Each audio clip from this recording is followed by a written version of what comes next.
Unless you had secret things you wanted to talk about before the stream started. No secret things. I hope No not, secret things. It's already on now. Hair Crab is on. Hello, Hair Crab. That's now how I've decided that name is pronounced. Man, I think my speaker was echoing back. I didn't hear echo. Okay. Well, I think it was echoing on Twitch.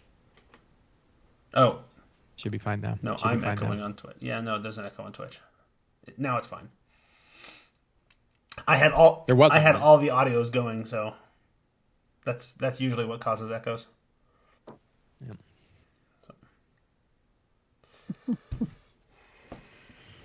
Well, I know Sam is really eager to talk about all the gaming he's done. Although it's been 2 months, we didn't record it all last month. I think you're right. Yeah. I have list of my list of 27 new cross-mating grievances. But the last time that we talked was like 2 days after my previous session, and I haven't played since then. Wow. Haven't played Frostmaiden since then because I got too busy. So I might beat you. Ooh. I've probably got like six sessions left in it. Yeah, so pretty close. Well, I finished my Frostmaiden campaign, so there. Wow. And you didn't play across. Yeah, I just did the last chapter. Remember? So not fair. I skipped to the end. Well, that's good because I can ask you some important questions. Oh, is it allowed to mention that all the? Have we talked about Silvery Barb? No. Yeah, it's a big drama right now. Well, I don't know. It's a little bit of a drama. I was talking about my Discord, so clearly somebody's bringing that in from there. Silvery Barb is a spell that's apparently in the Strixhaven book. That's like, you know what we should do? Shield is really an underpowered first level spell that nobody really likes or uses. So we should make a really, really good shield that you use to stop not only attacks against you, but also saving throws. And while we're at it, why not give that guy advantage at the same time on his next attack, except we won't make it advantage. It's actually stacks on top of advantage. That sounds like a good spell for first level. So here's what I have decided over the last several books inspired by Magic: The Gathering is use them in those settings and don't take them outside of those settings. I would go slightly further. And this is what I was talking about in Discord, to say it is now the time. We know that they're ramping up the production of books, right? We are seeing more of them. We know there are more on the way. Now is the time when we take an opt-in approach. Instead of saying everything is allowed except I don't like that, and that, right. We instead say these are the books that we're going to have for this campaign. And maybe we'll sprinkle in parts of other books in a campaign as it makes sense for the campaign. But generally speaking, we have the core book and maybe Tasha's and Xanathar's. And then, because it's that like... is the... So are you telling me you haven't been doing that the whole time? I've been doing that the whole time. I mean, I haven't really needed to because my campaigns are longer than the release cycle of their books. But, and there were points... I realized that I have been doing that as far back... I think Ghosts of Saltmarsh was the last campaign where I didn't do that. But Eberron and Avernus and Frostmaiden... all had a here are the books that are allowed. Okay. And and I think even before then it was like nobody ever said, "Oh, I'm going to bring my Ravnica character in." Right? Like nobody had really brought those books in early. So it wasn't really an issue. But now I think it's sort of like, we want to include, which books are we going to include and which ones are we not going to include? And like I have included Van Richten stuff in my Frostmaiden game because it made sense. Right, like there were opportunities to bring in aspects of that. Mm-hmm. So yeah, and DM Chromie says blanket ban on Twilight Clerics. Yep. Yeah, so I did that a lot in the 3rd edition days, and it was because their production schedule was such that they were putting out 2 books a month, and there was no way for them to do the playtesting and editorial work needed to really keep it good. And there was just so much. Like if you had everything, any game where you have 20 plus supplements and they're all allowed, there's going to be game breaking combinations, right? I don't. It's not even combination. Oh, I know. It's single spells. Right. No, but the combinations as well is what I'm talking. I mean, it's Sure. setting aside, assuming everything is perfectly well balanced and whatever. If you've got that many options, there's going to be game breaking combinations. In 4th edition, I didn't do it. I don't think at all the entire time. Outside of we're not playing Dark Sun, so don't bring in Dark Sun stuff, right? But I never even needed to say that. It was just sort of understood. I haven't had to do it in 5th edition because this production schedule, as you pointed out, just hadn't been that expansive. In your game, I would like to play a Loxodon Chronomancer, please. Right. Well, the point when this became abundantly clear to me that I needed to do it, I need to start doing it, is when one of my players made a multi-classed Warlock Sorcerer who desperately wanted the Illusionist Bracers from Ravnica. The Illusionist Bracers allow you to cast an additional cantrip.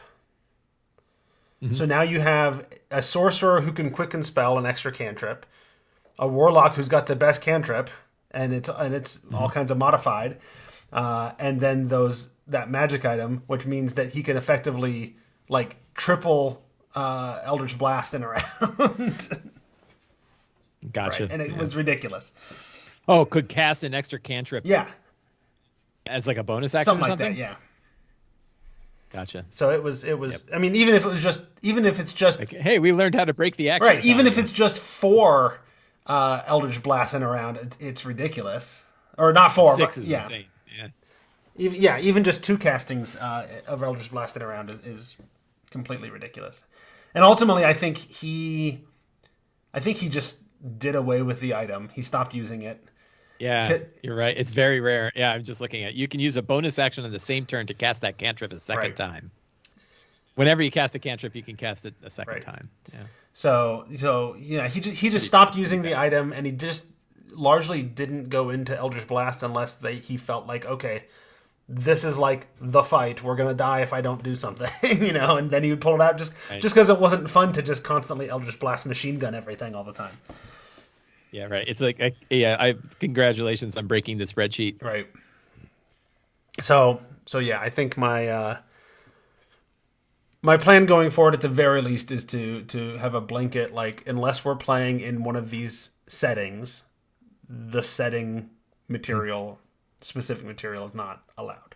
So that means don't ask for Eberron stuff unless it's been reprinted in Xanathar's or whatever, Tasha's. Don't ask for any of the Ravnica stuff, or Theros or whatever. Although I've got a cool idea to run a Theros campaign with my kids someday. Well, I think it's great. And then you say, well, Theros is the main source book we're going to be focusing on, right? Player's Handbook plus Theros. Right. Yeah. No, I had both my kids have really enjoyed the Percy Jackson series of books. I don't know if you're familiar with them. So I know. Yeah, I know so all the characters are demigods. It's in the real world, sort of modern Earth, but all the crazy godly fantasy stuff most of the world doesn't know about. And I'm like, you could just play that setting and use Theros as the back as the mechanics for it, and I think it would just work with very little extra work. So. Yeah. Anyway, should we actually record a podcast, or should we just keep shooting the shit? Yeah, I thought we were. I thought this was the podcast. I'm lost. Is it Sam's turn yet? let me hit record. All right. And then because my script is literally 5 bullet points, I always have to remember how to start the episode. Welcome to Behind the DM Screen. It is December of 2021. We missed a month in there.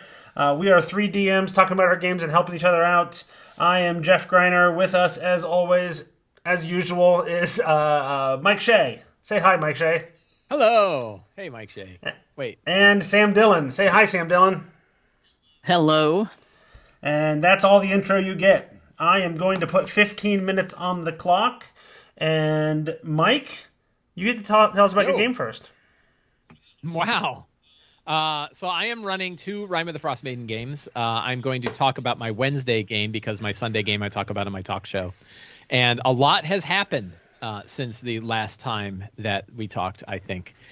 I don't even remember where we ended last time. So I'll just go back until we hear, oh, yeah, we did that. I part. also don't. But I will say... I kind of vaguely recall you talking about the Chardalon dragon attacking. Was that? Okay, right. Yeah.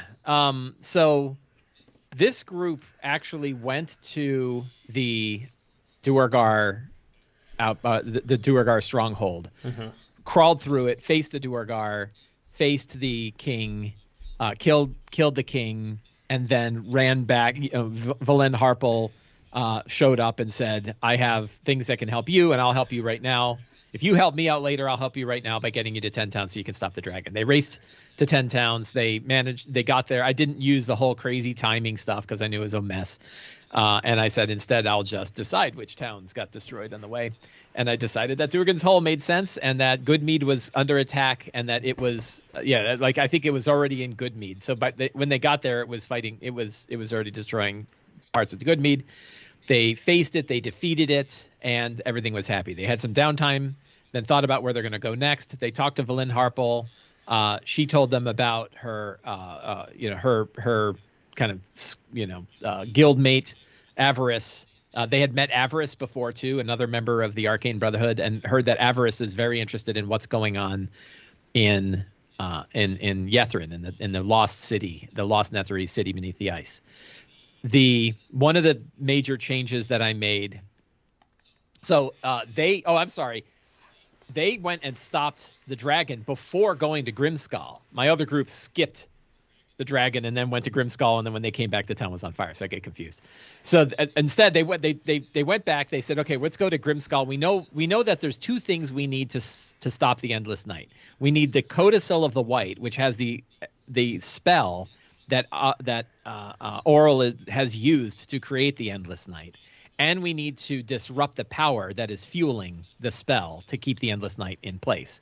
The spell is contained in the Codicil of the White inside Grimskull on Solstice Island, and the power is coming from an elder evil named Thrun, which is encased in a sarcophagus down beneath the ruined city of Yethrin. And there's a crack in the sarcophagus, and that's where the energy is coming from that Oral was able to tap into to create the spell. So that way I tied the Endless Night to both locations. Instead of, as written, you can kill a rock and stop the Endless Night. And I don't even know why you need the Codicil, but I don't know that you do. And Yethrin has nothing to do with anything else, right? So instead of that, I wanted to tie it all together so that you could connect everything together, and that worked out really nicely. When they went to Grimskull, something that worked very well for me there is that I replaced the trials with very specific tests of the characters that Oral would give them, and that sort of Grimskull would give them, as though they were going to become druid. Anointed druids of Oral. So any character that would travel to Grimskull, pretend you're a frost druid and you wanted to truly give yourself over to Oral the Frost Maiden, you would go here and you would be tested. And all of the tests were essentially everything that you loved, you have to get rid of, right? Whoever you loved, whatever you loved, you have to rid yourself of it, right? And they would all be individualized tests. When my Sunday group ran through it, they understood the nature of the tests and realized, if they want to pass these tests, they're going to have to do these horrible things. And it was like killing their parents or, abandoning the village that they've been protecting this whole time, or giving up their home, giving up their royal name that they've had their whole life. Like all of these things that they'd have to give up because that's what the tests are, giving up. And then they each had a theme that was based on those four things, like preservation and isolation and whatever. My Wednesday group took the opportunity to essentially give the finger to Oral every time. So they were tested, and instead of going through with the test, they were just, no, I'm not going to do it. I'm not going to give myself into this. I am stronger than this. And it was really interesting, but I totally was unprepared for them to not accomplish the tests. And one of them did choose a path that enabled them to pass the tests. But it was only afterwards when I said, obviously what makes sense is if they fail the test, Oral shows up, right? And then they have to fight Oral. And I could have done that anyway. So that would have made a lot more sense, and that's now what I would, if people follow that path of the individual test, which I think I really liked. I did do it for 2 groups, and I liked it for both groups. Then I would say if they fail, then oral shows up, right? In my case, oral shows up either way. Like either you get in, and the crystalline heart form of oral is protecting the codicil of the white, or not, right? Or it's the crystal shows up, or it could be any oral. It could be the full oral, the full 3-phase oral could show up if you want. But anyway, they got the codicil. They went back. They did their last downtime in 10 towns, and then they headed to Yethrin. They went to the Caves of Hunger. They faced Teklili the vampire. I also had to completely rewrite Teklili because his stat block isn't any better than the stat block of the dragon. Again, like level 7 characters fighting a non-legendary vampire, that vampire is going to disappear in 1 spell casting. So, why would you have a non-legendary vampire? And then like in the book, it's like, oh, there's all these things you can do to make Teklili like hit and run. And you're like, not if you're banished, right? Not if you lose on a hypnotic pattern on casting 1. So they I used a regular vampire stat block, but then added some features from the Teklili stat block to make it really for the vampire null stat block, and that worked really well. Really hard too. I added a lot of necrotic damage, and my wife got critically bit by a necrotic bite for 12d6 necrotic damage. That lowers your hit point total by that amount. And so she said, I have good news. I'm at 100% of my hit points. And so what's that? He goes, 12. So she was in a bad way. So they defeated Teklili. They went through the Caves of Hunger. That was a lot of fun. They defeated Teklili. That was fun. They made their way into Yethrin. And now they just started their trek into Yethrin. I've also been changing Yethrin up. I've been changing Yethrin up because I never understood, like, you have to do, and Sam can probably clear me up on this. There's like 8 things you have to do in order to get into the Central Spire. Yes. They're all things that you could just do. You don't actually have to cast any spells or stuff. You could just light a leaf on fire or blow on it, right? And so my understanding is, let me understand. So you have the Netherese Archmages are protecting this spire from entry from people that they don't want to be able to get into it. And rather than having a lock on the door with like a nice big key, or some kind of protection that says only the 8 of us can get in here and no one else, they put like a Sudoku puzzle on the front door. That's easy enough that somebody could walk around and read stuff in their towers and then go in. Yes, except that each of the towers is protected by the whatever they're called, the high mage of each school of magic in that tower, except of course they weren't planning on the entire city falling into ruin. And at that point, I think their attitude is like, who cares? It's still the equivalent of them writing their password on a sticky note and putting it underneath their keyboard. Oh, it's even worse because it's literally like on the wall, real big letters most of the time. Yeah, right. That's exactly right. So I'm like, okay, that's dumb, right? Like that's obviously just a puzzle for puzzle's sake. No, right? That is classic. That is classic D&D. That is standard fare for RPGs. Yes, absolutely. Well, think of it this way. It is, number one, it's classic D&D, but secondly, they couldn't put a puzzle or a locking mechanism that a real 18th level Netherese Archmage... The Netherese or Wizards of the Coast? I was saying Wizards of the Coast, right? Okay. They can't write that with what a real 18th level... Let me finish before I'm you not saying anything. I'm allowed to make eye movements. You can't control my eye movements. So here's the thing. If it was really an 18 level Netherese wizard with a 21 intelligence creating a puzzle or some kind of a cipher to test his students or whatever, or to secure his location, your human players on Earth in 2021 would never ever solve it. Right. Because that's not solvable for us based on what an intelligence of 21 with Netherese magic wizard powers could do, right? So instead, Wizards of the Coast writes something and D&D puts something in there that makes it as you say, the equivalent of a Sudoku puzzle on the wall so that your players and PCs can solve it. Sure. Yeah, that's the game part of D&D. Just like, right? well, there doesn't have to be a story reason for every single thing because it's a game. Do better, right? We could do better. So let me tell you what I did, and you can tell me if it's better or worse. I'm not stumping for saying it's perfect. What you're asking is, why is it that way? And I'm telling you one of the reasons why it's that way. So I'll give you an example where they did something that I did like that works that way, which is they put that idea that if you hang out there for like longer than 24 hours, you turn into a Nothic. Right? No. The nice if you hang out for more than 24 hours, you have to make a save, and if you fail to save, you catch this like disease that it may eventually, over the course of lots of time, turn you into a Nothic. Yeah, but it's bad enough that you don't want it to happen. Don't want it to happen, but the actual risk of turning into a Nothic is pretty slim. Was it? Well, yeah. So I kind of like that because it at least gave some urgency. Yes. It's clearly another thing put in there that is intended to make sure you can't rest every yes. battle, right?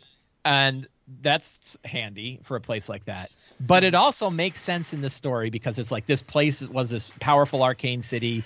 It's crashed. There's now like arcane radiation yes. leading out of it, and it's going to dick you up. I'm like that. Well, that and it explains why there's Nothics running all over the place. Gamey, and it explains why. Yeah, but we have Nothics that are running all over the place too. That's a nice gamey thing to do that has a good story reason for it. But anyway, let me tell you what I replaced it with. So in mine, I said, okay, there's a Central Spire in my game. The reason you need to get into Central Spire is because it's sort of the elevator shaft that can take you down to the chamber that is holding the sarcophagus of Thrun, which they have to fix. But and that was the source of their greatest power in the city. It had both a Mythalar that could channel the energy of Thrun, and it had Thrun themselves in this chamber. And they certainly didn't want people to be able to get in there, but they needed to get in there. So but not only did they need to get in there, they didn't trust any one of them to be able to go in there on their own, because the wizards were inherently pretty paranoid. So the system they came up with was, it takes 3 of us to be able to get into that Central Spire, right? 3 of us have to be there in order to get into it. And each of us has magic items that we're carrying that act as a key, right? So one of them has bracers, one of them might have a staff, one of them has a circlet or whatever, ion stone. They have some device that they care about that is always on their person that they use. And those 3 items have to be together at the same time to be able to get in, i.e. their keys, right? So it's a locked door. It requires keys to get in, but one key won't do it because they didn't trust one another, right? So now I've got a system so that the characters can go collect keys. They can actually fight with Avarice, who's also collecting keys. And my Sunday group did something really, really interesting, which was, why do we need to collect keys at all? Let's just go find Avarice and kill her and get her keys. And I was like, holy shit, that's really neat, right? So my other group, I don't think, has thought of that yet. And I kind of don't want them to, because I want them to hunt some keys. But that one made more sense to me. Well, does that make more sense? Here's the thing. That makes more sense. Or we could blow on No. So that makes more sense, but the riddle puzzle thing was super fun, and my players enjoyed the hell out of it. So I don't care. My way was better. Because they had more fun, so... Right. Yeah, I mean, it's right. So I guess that kind of stuff sticks in my craw these days, right? Like that the idea of like, again, like, oh, we got a super powerful wizard who's going to lock up his most valuable item through the equivalent of like a 3-gauge combination lock that a level 4 rogue can get into, right? Like I get it. And like you play, this is why I stopped playing God of War. I was like, wait a minute. I'm playing God of War, and here I am, a god, and I have to push boxes around in order to jump up onto a certain platform. Right? It's like, I'm freaking God of War. Like, you'd think there's some other way for me to do this and shove a box around, right? So I get it. I know why puzzles exist. But I think it's far more interesting when the puzzle makes sense in the context of the story, instead of, let's put a puzzle in that, why is it this way? Because level 7 characters have to be able to do it. Because this adventure is filled with that. Right? We got to have Oral. Well, why isn't Oral CR 30? Well, right. Well, because she's got to be defeated that by I can't speak to, because my players were like level 15 when they got to Yithrin, and I only played Yithrin. Yeah. I didn't play the rest of the adventure.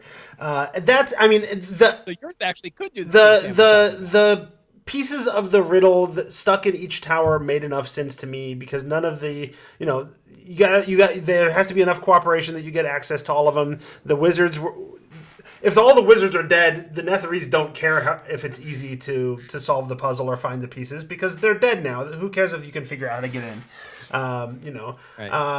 And some of those were actually like there's the one that's not actually even there. You have to go into the extra dimensional space in the Hag Hut, and there's the one that is covered by an illusion.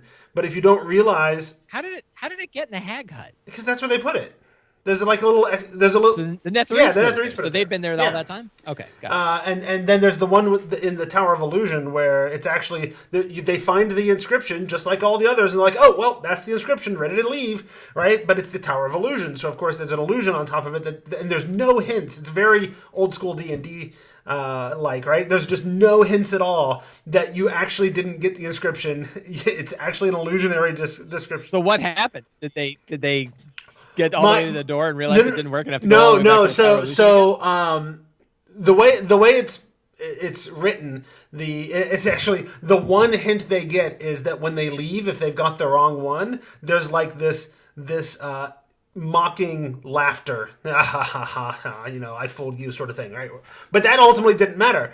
My players got the inscription, said, okay, we've got it, let's go, started walking down the stairs to leave, and they're like, wait a minute, this is the Tower of Illusion.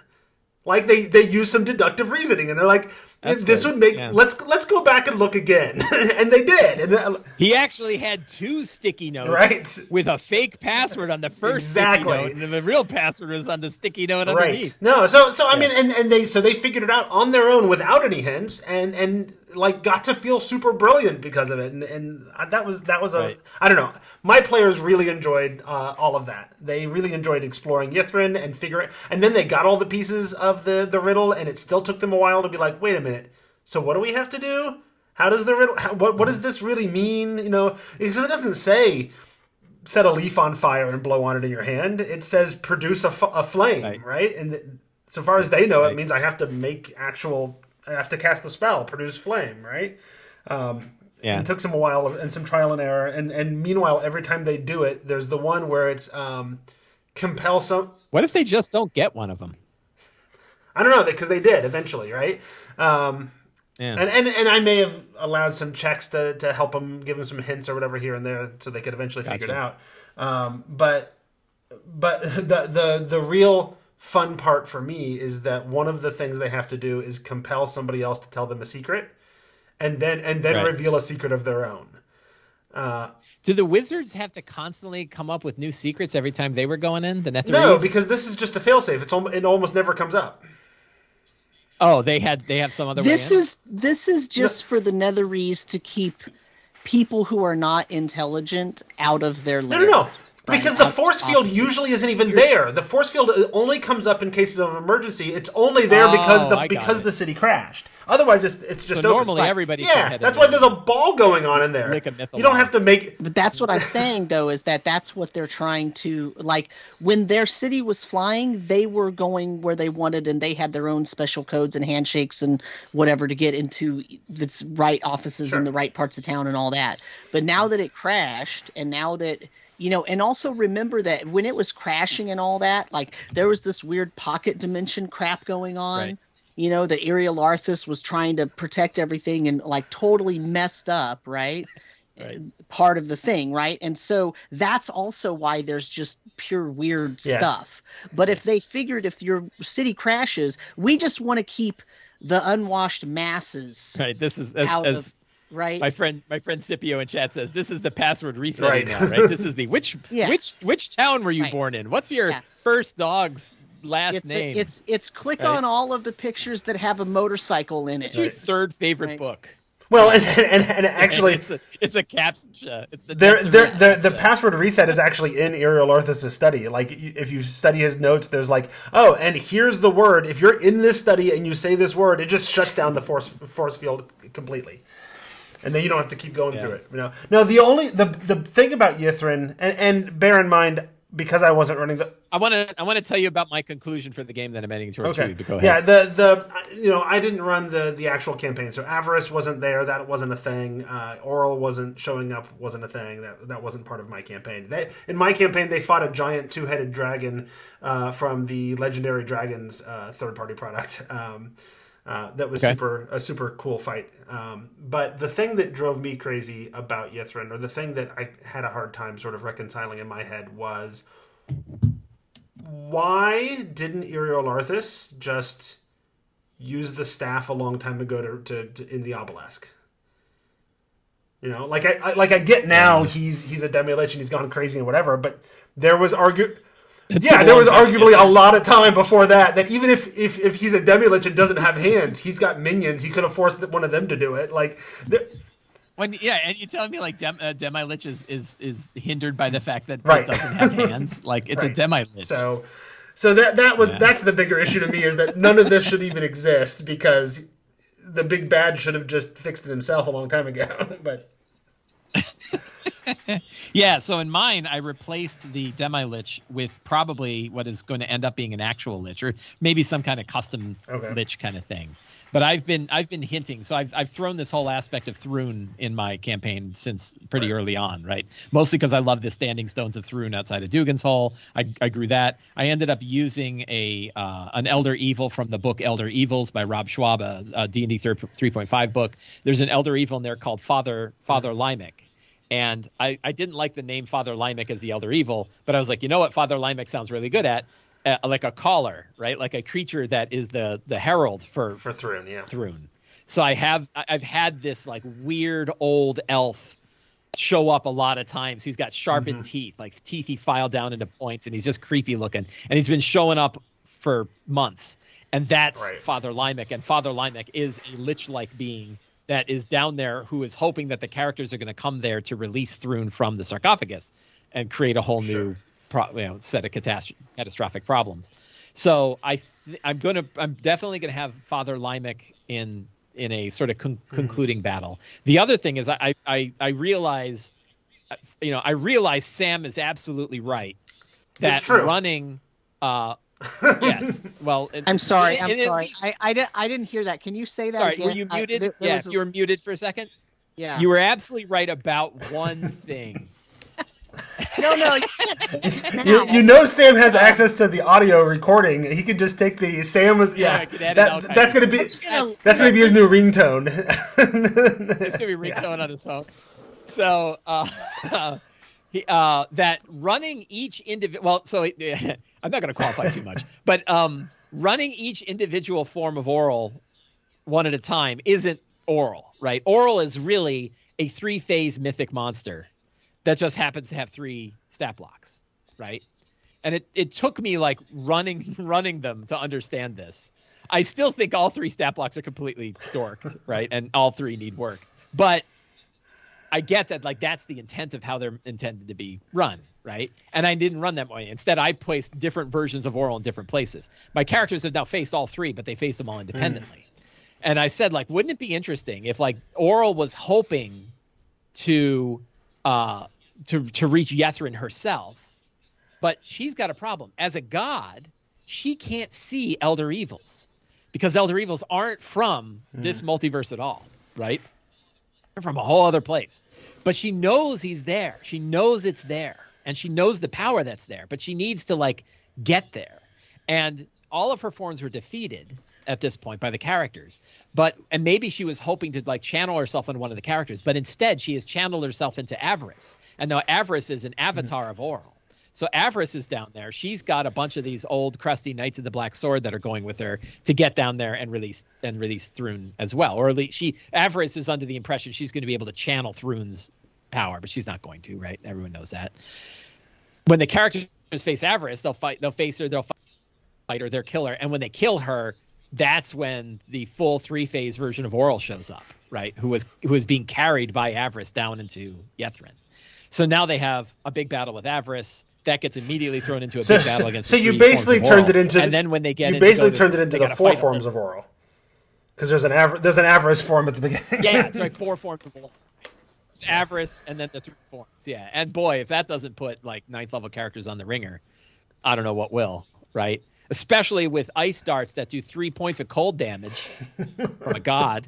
So we got to tweak some of that stuff. But I like the idea. And then I don't even really know what I'm going to do with Thrune. Like, it's one of these where in my world, Thrun doesn't show up and they're like, hey, Thrun is a CR 13 monster. It's like, no, Thrun's level 30, right? Like Thrun, if Thrun gets free of the sarcophagus, well, you're all going to die. One could Right? question, it's going to be really bad. Is Thrun even fightable, right? In my campaign... Right. No, but in my campaign, the big bads at the end of the whole campaign arc were the dark powers of Ravenloft, right?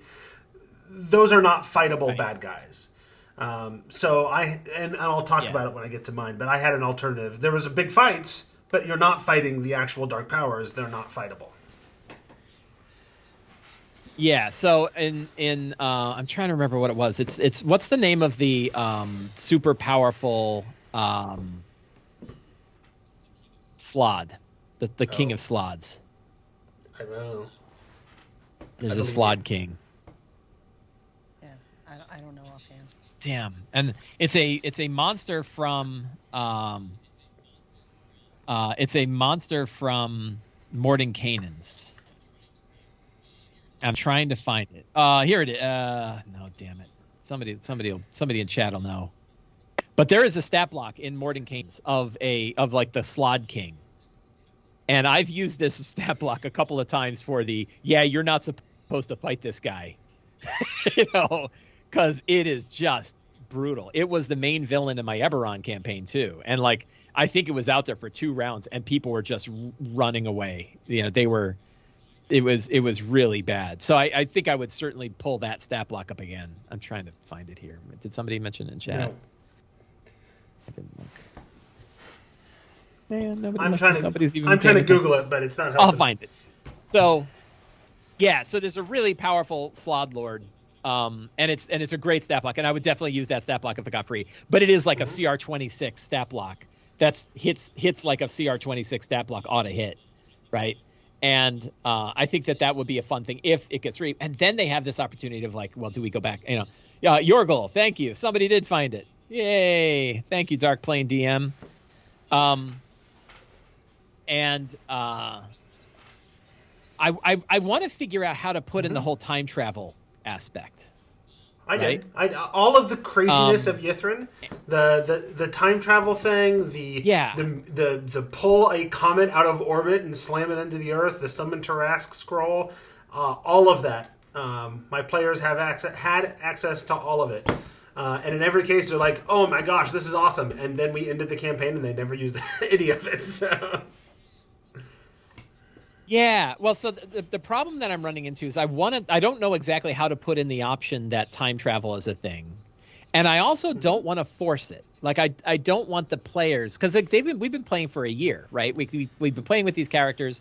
It is very conceivable that the players have directions that they want these characters to go after the campaign is done. Like they want to, they have stories in their mind about what's going to happen with their character, and all that agency is removed if I'm like, and then suddenly you find yourself 2,000 years ago. I allowed in my Icewind players Dale back when it was through Arcana checks or whatever, at least know what it would do if they use the obelisk. Right. So I want to try to. I'm trying to figure out this like weird combination of events where A, the option is there, B, there's a good reason to do it, but C, you're okay if you don't do that option. Right? Like and along the lines of like a villain that they really hated escapes back in time. They could just say, you know what? My players really, we're not going back. Yeah, my players really seriously considered it because they're like, well, 6 months ago, we released all these horrible dark powers that have been in prison for thousands of years. Oops. But if we go back in time, we can make that not be a thing, right? So they really thought about it. But yeah, and that's what I want, right? I want like a good reason to do it, but nobody will be like, they won't feel like they made the wrong choice if they don't do it. At the same time, I was also out of character. I was very clear with them, like, this is absolutely an option that you can take if that's the way the debate goes and whatever. Yeah, but I want to make it clear to you, if you do that, then we go into the epilogue and the campaign is over. You tell me how you played out the rest of your days. Yeah, see, mine it's over. Mine is over either way, right? Like, I want to do 1 year later, and some people would be. I expect some characters would say 1 year later, here's what I did in current present time, and then like 1 year later, where were they back in time? 2,000 years, 100 years before Dale Reckoning, right? And I think that would be fun. So I'm still noodling through exactly how to I don't want to contrive that situation. Right, but I want to put that in, and I want to be careful. I don't want to pull a Game of Thrones and change the whole campaign on them in the last episode and screw everything up. Right, I want them to have agency in the very last choice that they make in this game to let their character go where they want. So it's tricky. Right. It's a tricky place to be. But I think what I'm most happy about is like I'm really close to being done with this campaign, and I can't wait. Well, that is the end of minute 30 of Mike's 15 minutes talk. So I will remind people, if you want to support the show, we have a Patreon, patreon.com/Tome Show. You can head over there, support us, help me pay the bills that make the show possible, and hang out with the cool people that are over there and are patrons for us. Sam, tell us about all the gaming you've done in the last 2 months. Well, I haven't done any game. Well, I can't say I haven't done any. Well, so my rhyme game has not met. Well, we met. You keep backtracking. We haven't met. Well, no, this met. No. I think because you're saying 2 months, but I think that we met right before we recorded last time. But I feel like we've met since then. So maybe we did meet one time. But I'm pretty sure that I told this podcast and the podcast listeners about how my PCs, how the party snuck into Grimskull and met the walrus skating around on a skating rink. Right? I told everybody about that. Yeah, my group loved that. Yeah, it must be that I talked about that here. So, when I do the editing, if I didn't, I'm going to go back and go, oh crap, and then I'll talk about it next time. So, but what I have done is I played with my teenage players. I'm running them through the old Village of Hamlet and the Moat House. In 5th edition, yeah. And there's only 2 of them, and then they have a couple of like companion characters. So they're a higher level. They're not 1st level. They're like 4th or 5th level or something by now. And they're going through Hamlet, and that's a huge amount of fun because they are teenagers and they are not the quickest at making decisions, and they keep arguing with each other, and it's really hilarious because as they're arguing, they go in circles, and one of them will hit on like a really great plan, and then the other one will tell him what a bad idea it is, and then they argue about it, and then they resolve that argument, and then they do the thing, and it barely works. And it reminds me of when I was a teenager playing, because that's exactly how they're acting. And I have to reel them back in, and they'll say things, and then I have to do the whole, is your character saying that? Like, are you saying that? You're saying that to the priest that's healing you? Like, what, and that sort of thing. And it's just a ton of fun. It's a huge ton of fun. But so I am almost also done with my rhyme game. I've probably got 5 sessions left. Knowing my group, there's probably about 5 sessions left. And we're going to get that started back up, and we're going to get back to our every 2-week schedule here next week. And then so that'll go. So I've got about 5 sessions of that left, which means in the new year, like at the end of January, I'll be starting a new campaign. And so I'm trying to figure out what I'm going to run. And I think I've got several options, of course. Who doesn't, right? But I might go away from D&D for a while, and I might run a little bit of Call of Cthulhu and run Masks of Nyarlathotep, however you pronounce that. I'm sure according to Lovecraft, that's kind of a bucket. Nyarlathotep. Yeah, it's an unperceivable color, I believe. Yeah. Yeah, I wrote a stat block for Nyarlathotep for 13th Age many years ago, and the only thing I remember is how to pronounce Nyarlathotep. Yeah. That's the one thing I got from my work there. Yeah, it is one of those unpronounceable. The only reason it has letters is because humans had to put letters to a name so we could make some sort of weird sound when we said it. But yeah, so that's kind of a bucket list thing. It's a huge campaign, but I might decide to run that. So that would be like next year. That would be next year's campaign, and then I would sprinkle probably one shots of fantasy because I'm not sure I can go away from running fantasy RPG that much. But I probably when I run something fantasy next, it probably won't be 5th edition. It'll probably be Castles and Crusades. Well, if you're looking for votes, just I would because love to hear you on this podcast talk about running something like Empire of the Ghouls, because I don't hear enough about that campaign. I want you to run it. So that's my vote. Ryan, yeah, or Richard Green, who wrote it, I think, would be a great guy to have on your show to talk about it. Mm-hmm. Why is it? Why do you want me to run that? Because I'm interested in knowing more about it. It's sort of and I never have time to do it. So I want to live vicariously through you. I mean, it also like, I don't know. As I understand it from some of the Kobold folks who have told me, it does a nice job of introducing the Kobold Press Midgard setting in various locations and different types of stories. So I don't know. It's captured my interest, and yet I've never had a chance to play it. So I want you to run it so I can live vicariously. The problem to defend Sam is like, hey, look, it's a giant underground city filled with undead things. It's totally different than things you've just been running. Yeah, I mean, it's like, you know, so here's my response to you. I have it and I've looked through it, right?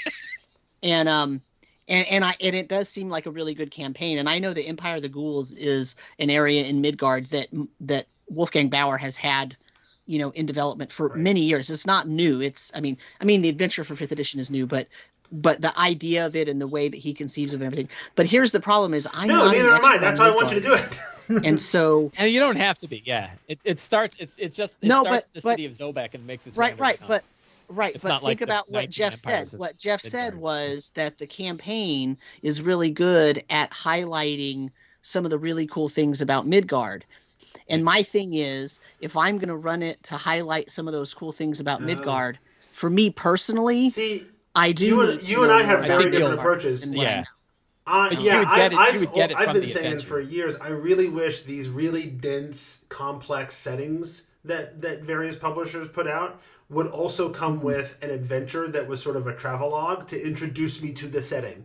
And somebody responded to me when I was saying that in Kobold Press, Empire of the Ghouls kind of does that. And so that's where my interest is.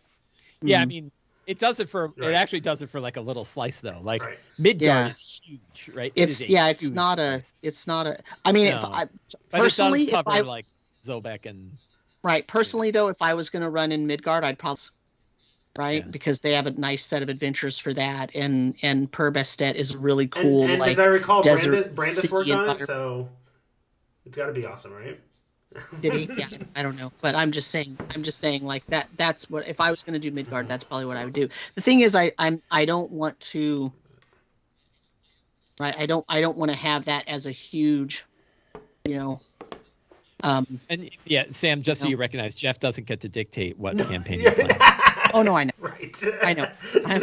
I know. I'm just saying. I am actually willing to take suggestions, though. It's just, you know. And the thing is, like, I have Empire of the Ghouls. It's around here somewhere. But part of the reason that I sort of set it on the shelf and didn't read a lot of it was that I went through all of Mike's Grindel Root stuff, which is another underground, and everything's in the mountain, right? And so like for me, I didn't want to go totally underground again, you know, and that's actually why my teenagers are running through the Moat House in Hamlet, because I needed to have something wilderness based where I could move them around and do different things and stay, you know, relatively upland. Have you seen this guy, Scarlet Citadel, also by Kobold Press?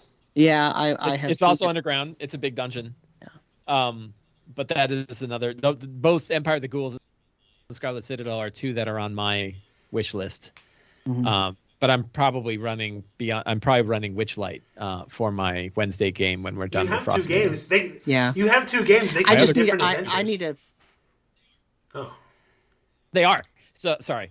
I know, Sam. But real quickly, my my Sunday group is going to be switching over to do a little bit of Blades in the Dark and a little bit of Numenera. So, and then we'll probably do something else. And I don't know if there'll be another WotC adventure by then, or if we're going to do, if they want to do Witchlight, we might do Witchlight, or we might do something else. Strixhaven. Is there? Yeah. It has a full-blown adventure in it. No, so I see. So no, I know you're right. That is not what I plan on running. My thing is I'm done with 5e for right now. Like I need to step away from 5e, and so I'm going to run some other things and probably Call of Cthulhu's in there. I also got the new release of Twilight 2000, so I'll probably run some one shots of that. Just do some little missions. Run some other things. I mean, I've got shelves of stuff. Yeah, there's plenty to run. I think it's a good time to run small campaigns of a few systems. And I'm hoping my Sunday group specifically. It is weird that all three of us are literally doing that simultaneously. I wonder if sometimes. Well, I mean, we just happened to finish a 2+ year campaign, so it was time for a palate cleanser. So. Yeah. Yeah. Right.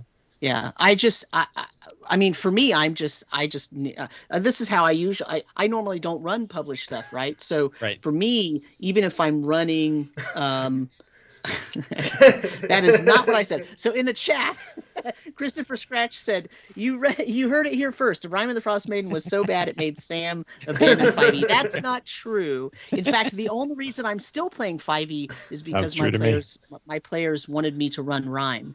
Otherwise, I would have left 5e at the end of my campaign before the end of Rime. You have you heard it here first.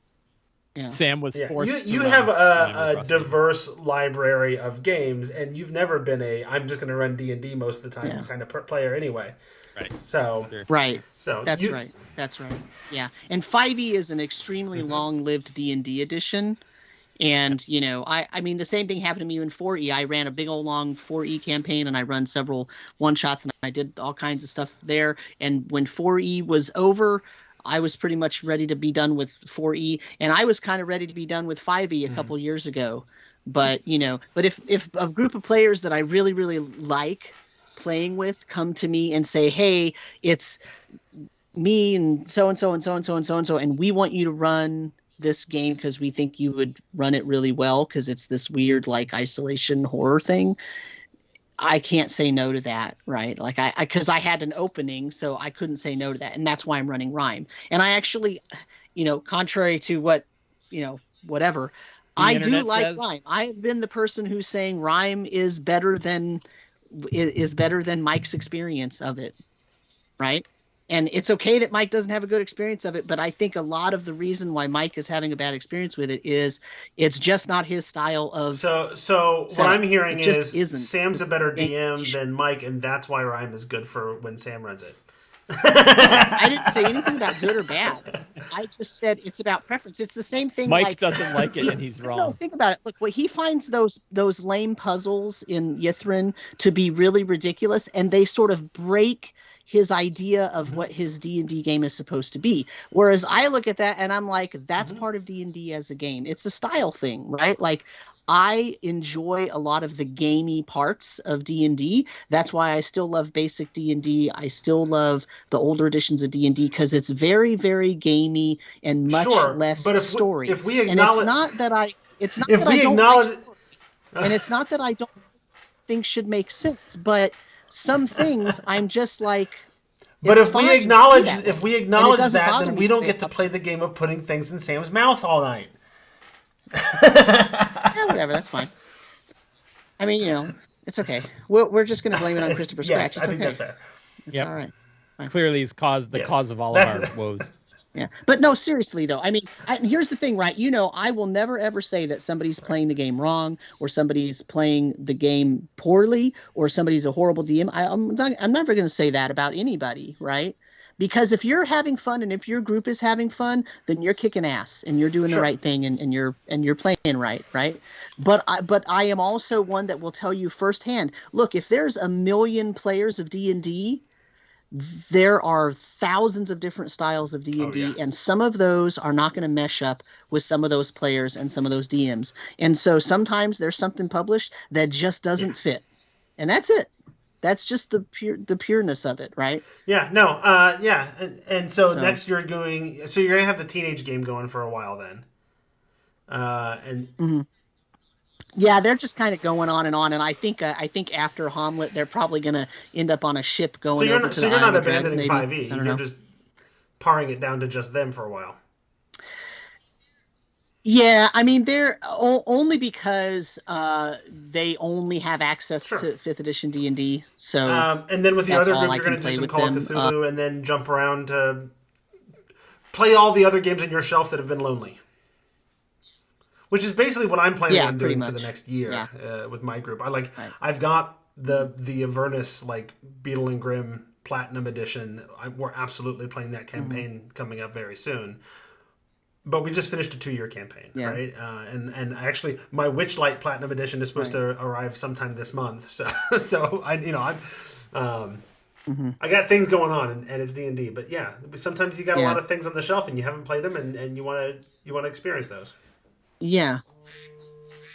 Well, I have I have some bucket list campaigns that I would really like to, and that's what Masks of Nyarlathotep or one of those, and also the Enemy Within campaign for Warhammer Fantasy RPG. That's one of those, and they just released the director's cut of that for the 4th edition Warhammer edition, which apparently is really good because it kind of goes back to the roots, right? Which is good because I'm more kind of old school, and so that's just 2, and those 2 things right there will take a couple years each probably.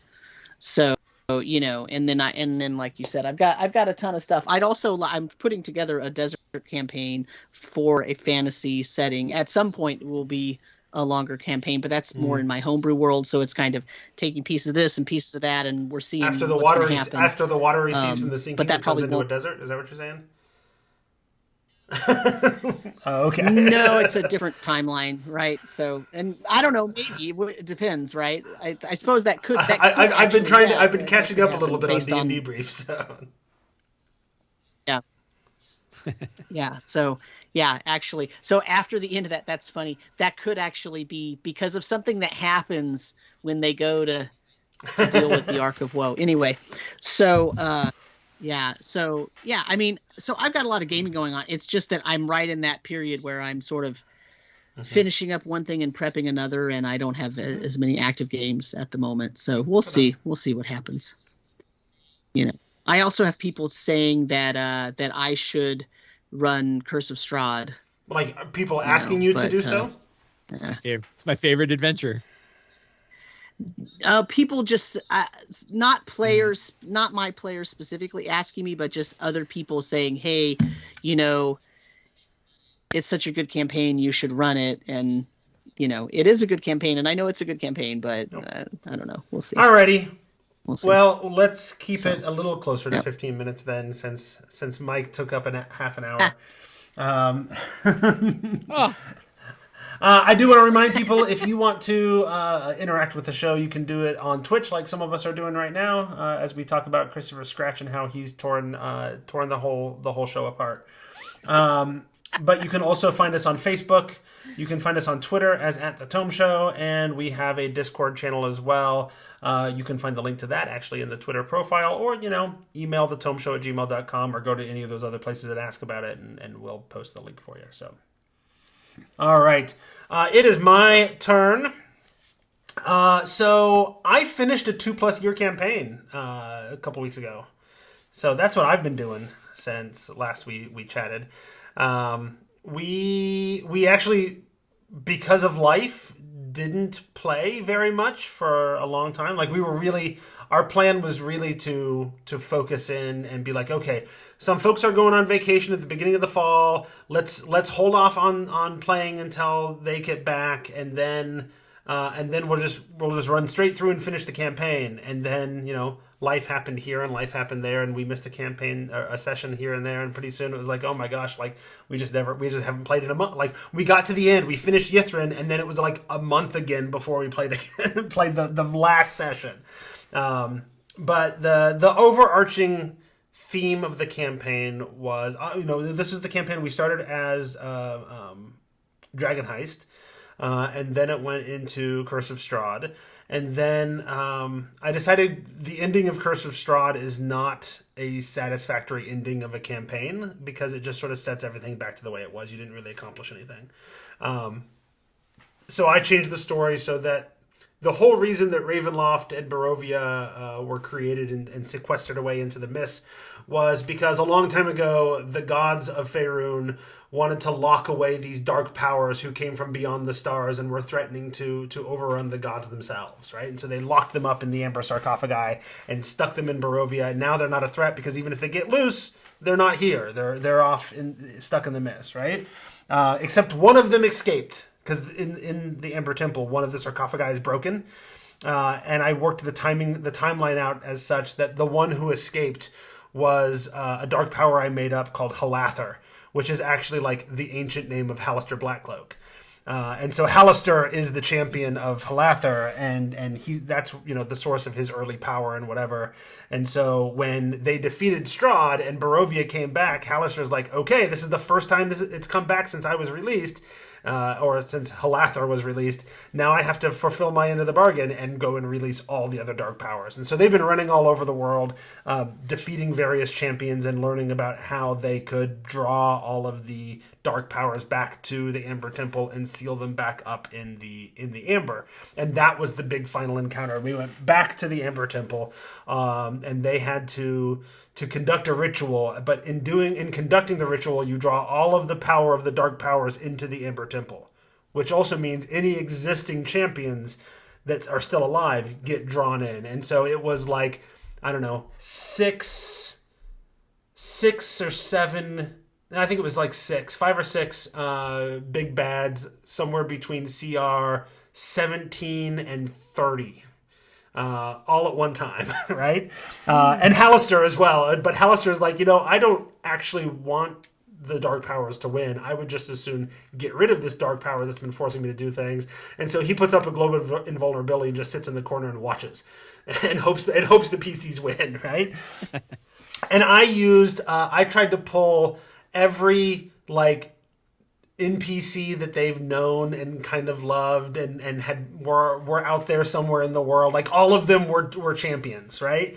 Lord Neverember, who they never actually met, but had been hinted at a bunch, came back as one of the dark powers is known as the Kingmaker. I forget his actual name, right? So of course that's Lord Neverember's champion, right?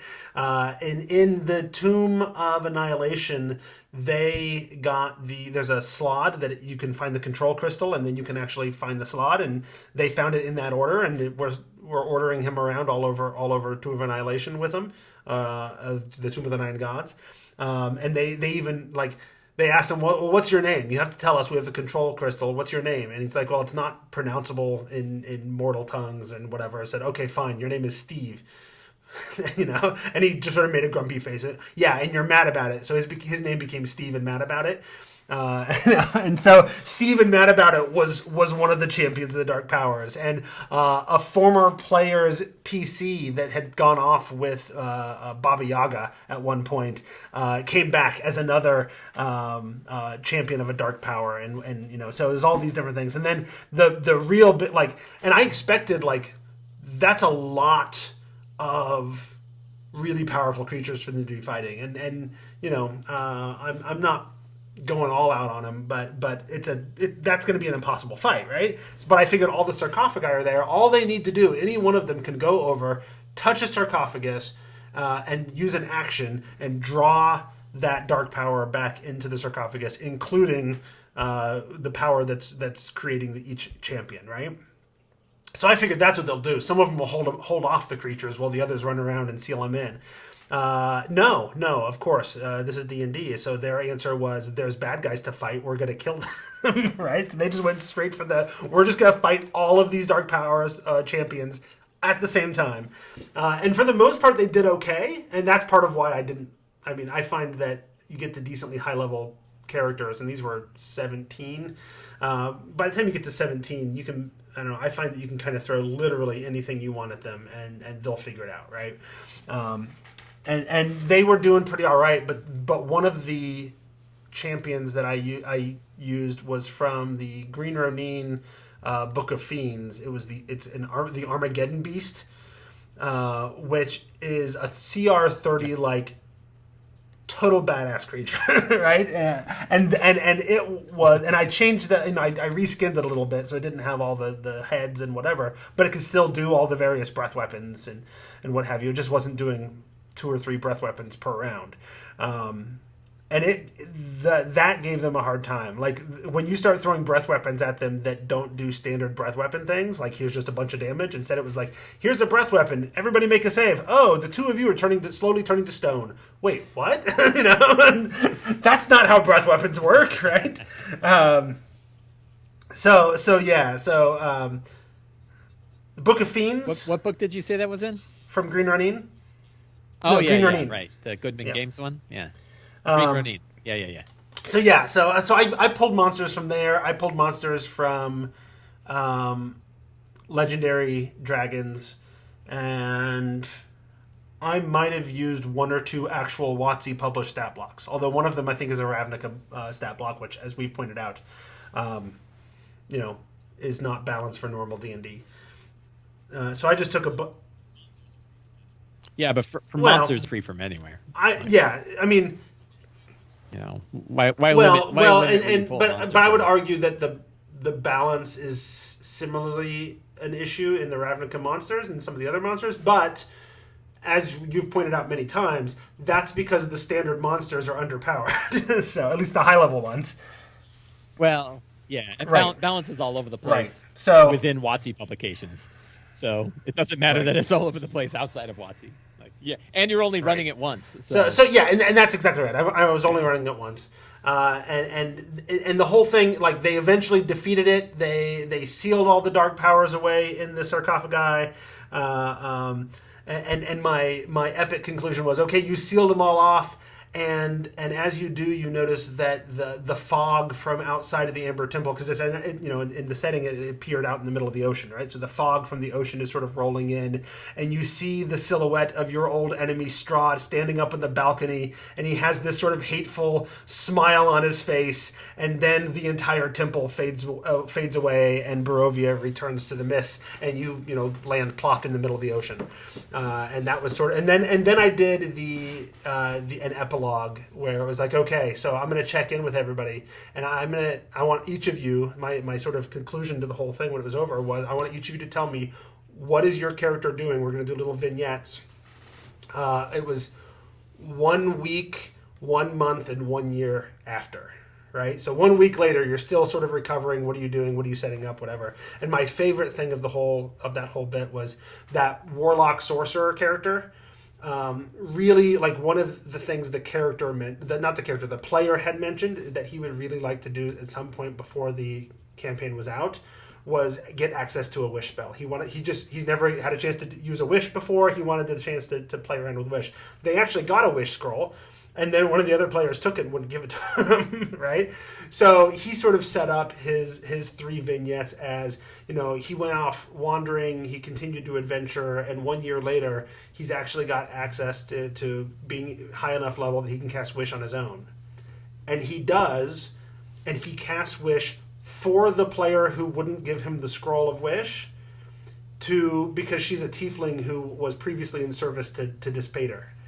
And so he used his Wish spell to secure her soul for herself, so that Dispater could no longer lay claim to it in this selfless act, and then rolled the percentile dice and could never cast Wish again. So he used his one ever casting of Wish to help the one person who wouldn't let him have the Wish. So that was really sweet. So it all kind of ended happily ever after. And it was really fun. I really enjoyed the way that campaign concluded. Even the only downside to it was that it was like a month between the penultimate session and the last session, so which is too long, right? And then last Friday, Black Friday, we have this when pandemics allow, we have a tradition of getting together a little bit early, getting a few extra hours of play in. And in this case, since it was after a campaign, it was like, let's just play card games and board games and do some character generation for the next thing. Because as I mentioned during Sam's time, I'm about to go into what I estimate will be about a year of, let's just play some other stuff for a while. Let's do some. I always love Torg. Let's do some Torg Eternity. Let's do some Fantasy Age. Is a system that we played a little bit with that I think they might want to get back into. I've been toying with the Sentinel Comics RPG. The Kickstarter, the PDF of the starter set for that is free. And you've got all the basic rules and like 6 adventures and characters, and I'm like, that sounds cool. Let's do some superhero stuff. I picked up the quick start for the Dune RPG on Free RPG Day, so we might play a little bit with that, even though I don't really like Dune. So there's all kinds of stuff that, and I picked up the revised Star Wars Saga edition used at the local game store. So we might do some Star Wars. I don't know. I've got a bunch of things, and I've got some of the players want to run some things too. So I estimate we'll spend about a year just running random things, and then come back to finally running the Avernus campaign that we've been talking about for a year. So that's where we're at. I did have one sort of insight I've noticed now, because we ran a quick one-shot Fantasy Age game, and now we've done character generation, most of the character generation for a Torg campaign, and I'm coming to the conclusion that character creation for complex systems, unless it's D&D, because everybody knows the game and has access to D&D Beyond and can do it at home, character creation kind of sucks. I don't know, right?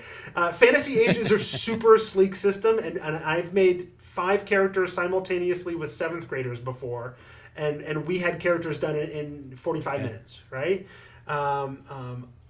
Torg is relatively complex. I'll make characters with my kids, and they've played it several times, so they know what they're doing, and it might still take us like an hour to make a character. Whatever, that's fine. But it's fun, and they're digging in, they're creating these ideas, whatever. I tried to walk 4 people simultaneously through it. Okay, everybody do your attributes. Everybody do this. Everybody do that. And I don't know, after about an hour and a half, 2 hours of it, I'm like, oh my gosh, like I'm bored. And they don't, and I know the game, and they don't know the game. Like, let's just stop and play card games for now. Maybe we'll come back to it, right? And then and then even when the one player who couldn't come, I just did it over did character creation with him over Discord. And I think between the two of us, like, it was 15 minutes, and he's basically got a character. Like, why does character creation with multiple people at the same time suck so bad? I don't understand, and I don't know how to fix it. That's my question of the night. I get my one. It brings up a thought that I have, which is I think that 5e is about as complicated an RPG as I want. Right? Like, I don't know that I look for RPGs that are crunchy. None of those games are crunchier than 5e. But it's a new system. They just don't know it. And I've got a min-maxer in the group who really wants to look at all the little pieces. Yeah, if it takes you that long to make a character, it's kind of a crunchier system. Because like half of it, one of the issues is I only have one copy of the book. It's a PDF on my iPad, right? And the one player who's the power gamer is like, okay, I'm making the psionic character, but I want to read all of the powers. I want to go through all of the gear, sure. And that would be the case, right? You'd have that problem. Like, again, Numenera is not as crunchy as 5e, right? But yeah, if somebody were making a Numenera character, I'm going to be doing this, right? But what I'm going to do is I'm going to go buy a player's guide for everybody, and I'm going to tell you, and I'm going to send it to them ahead of time and say, I wish that was a product that Ulysses Spiel put out for Torg Eternity, of just here's a short 50-page like character creation thing, but so far as I know, it doesn't exist. So right. Yeah, I think right. So I think like Numenera has like a level 1 guide, but I know they got player guides. I'm pretty sure they're cheap, and I think I've already bought 5. Like, I've done it with, although you know what I did that I didn't do with the adults. With the kids, when I ran Fantasy Age, I photocopied big sections of the character creation pages and just sort of handed it to them and said, "Here, work on this," and then I handed a different one to another. The other way is like, treating them like the what are they called, the playbooks in Dungeon World, where like you have essentially, you want to play this. I mean, if it's a class-based system, if it's not a class-based system, you got to group them somehow. But essentially, you have pre-gen character sheets designed around the bulk, and then they can fill in some details.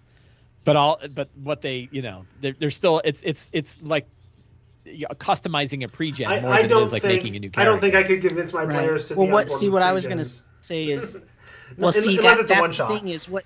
No. So what you need to do is, if you're going to run a really long campaign of some other game, like, and when I say really long, I mean more than 6 sessions. Right. Okay, if you're going to run more than 6 sessions and more than 3 levels of like advancement for a game, the thing to do is to take the first session and spend half of it and just hand them pre-gens and run them through a 2-hour game. Mm-hmm. Right? Just hand them pre-gens and run them through a 2-hour game. That way they learn the system. They learn, what the attributes are used for. They learn what the feats are for. They learn what special abilities mean. Yeah. They learn how things work together. And then you say, okay, now we're going to run a campaign. Here's the story. Now let's make characters for this. And then you don't have to explain to them everything. They've played a one-shot of Torg Eternity once already with pre-gens. So they know a little bit of it, but they, when you're handed pre-gens and now you're making your own character and you get to pick all your own powers and whatever, and that's the thing that Torg is not it's not a more crunchy game generally than D&D. Gotcha. In the way it works, but character creation has a ton of options. So what you do in that case, more so than core D&D. What you do in that case then is when you invite them over for that first session, you stagger it, right? So you have player 1 come at 6 p.m. and then a half hour later you tell the other next person to show up a half hour later, right? And you start with the people that you think are going to be pretty easy. They're going to make really quick characters, right? And then and then the person at the end who comes 2 hours in, everybody else has already made their characters. Now they can take a break and eat and talk, and you can help Mr. Min-Max. Yeah, I kind of sort of he wants to do. I kind of sort of tried to do that actually with this Black Friday game, because I basically said, hey, we're going to start between 2 and 4. Show up at any point in there. But it turns out that's not what I said. No, it's not what you said. It's not at all. No. But because they're adults and 2 of them are a married couple, so I'm not going to tell them to come separately and whatever, right? So but you can set expectations, right? Okay, we're going to have a character creation session, but I'm going to help you one at a time. An hour each. Right? We're not going to be sitting here making characters all at once. So I think it's going to work out okay. It was just a bit of a slog on Friday, and I don't know. I got to do better next time. And for the min-maxer, just tell them to go buy the book. Well, right. Right? Like, if you can min-max and pay $25. But tell someone to go buy the book for a game that they haven't really played and they don't know if they like is a hard sell. Then they need to let go of the min-max in a little bit. Right? Sure. But this is the player who doesn't really want to play Gamma World because it's built on the 4th edition rule set, and he's until 5e he was a diehard 3e guy. So So anyway, my advice there would be schedule a different time with him where you can sit on the phone or on Zoom or something. But he's the half of the married couple. They come together with a kid. Right, that's why I said on Zoom. Oh, yeah. You can sit with him, one night where you have an hour just to deal with him, and you can be doing other stuff, and as he comes across, okay, how is this power going to work? How's that going to work with other things? And and then you can be there to help him through that, right? Here's the thing, though. You're forgetting the entire conversation we had on Tuesday. I can't dedicate an hour to just sit down with him and make characters. So that's not where my life is at the moment. Time to play a game. Yeah, but you spent the 2 hours of your No. Yeah, I know. I'm on board. I get you. Although now Sam froze. Uh-oh. Now you just get me. But I agree with Sam. Wait, are you saying twice in one episode that Sam is right? Yeah, but don't tell him when he comes back. Okay. Make sure he doesn't know. But yeah, I mean that sounds like a pretty good idea. But like one is like, okay, if people don't know if they like the game, pre-gens are a fine way to go. Sure. Right? Like, and if you decide you do like the game, then you say, okay, now it's actually worth the time. If somebody's invested enough to really min-max a character, they, Or like you said, like invite them over early and like, here's the book. I'm going to go play PlayStation. Yeah, no, this is all great ideas and great advice for, us who are of similar mind. That is not necessarily I'm not going to sell that to my player, to these players. So it's fine. We'll do what we're doing. And I think ultimately what I should have done is printed some of the stuff ahead of time and just had little player packets that I made myself. And I think that would have solved it's unfortunate that there's not like a player's guide, right? Like it seems like any game that wants to try to grab you these days needs to have a affordable. And this week, during an affordable player's this guide. last week, I started kicking myself because I'm like, oh man, like I don't want to just share PDFs with people because I don't know what's going to happen to them. Well, it's not. But they do have some of the Kickstarter stretch goals that they had were like cards, like spell cards or whatever. I'm like, oh, instead of handing him the book, I should have just sent him the PDF of the spell cards. I'm a little less worried about that getting out. And then he could have had access to all of the psionic powers to search through without tying up one of the books, you know. So I could have been working with somebody else. There are things I could have done that I think would have worked and would have helped, but part of the issue with Fantasy Age is that I let him use stuff from the companion book, which adds a bunch of new races and options or whatever. So then it's like, what do I copy? You know, there's so much. Once you start adding all those options, there's so much to copy. So anyway, Sam's power went out. He reached out on the Discord, so his power went out. So we're just gonna finish the episode without him. All right. So sorry, Sam. Yeah. I would go to the audience on the Twitch and see if they had any things they wanted us to discuss or questions they wanted us to answer. But no, we are already over an hour and 12 minutes into this episode, and it is time to wrap it because it's almost bedtime for me and I'm exhausted. So there we are. We have one person. Elven Wizard King has a quick question. If you make me stay up late, Ismail. Bring it. Do you ever worry about your players watching these streams? Nope. Once. One time I got notification on Twitch that one of my players was on the stream, and then I talked to her later and said, yeah, she saw it pop up in notifications and didn't mean to hit the button, and it was kind of on in the background on her phone, but she wasn't actually watching. My players hear enough of me anyway. The last thing in the world they want to do is find more. I mean, there might be that. Yeah, I don't know. I guess not, but maybe I should. If it ever happens, I'll let you know. I don't know. How's that for an answer? Yeah, mine are mature enough that they realize it's a spoiler and avoid it. So okay, that's the end of the episode. We answered one question from Elven Wizard King and nobody else. So that is the end of this episode. I wanted to remind you, if you want to support the show, go to patreon.com/thetomeshow. You can find us on Facebook, Twitter, and Discord, and you can find Mike. He is at SlyFlourish on Twitter or slyflourish.com. Although you don't need me to tell you that. He's infinitely more famous than I am. Infinitely more famous. What, that means you're 0, right? And I'm 1. I mean, if that's what it takes, yeah.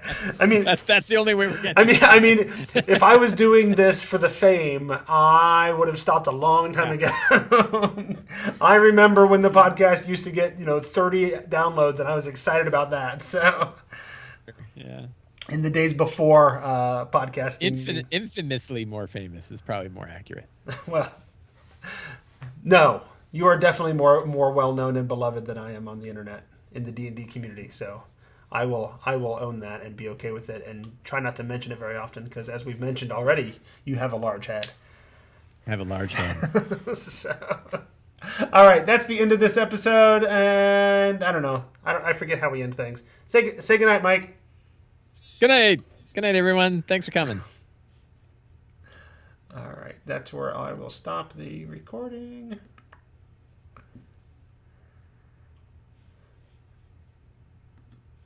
And we can say goodnight to the folks in the Twitch stream. Yep. Thank you for joining us. Good night, everybody. Good times. Yeah, thanks for hanging out. Bye all.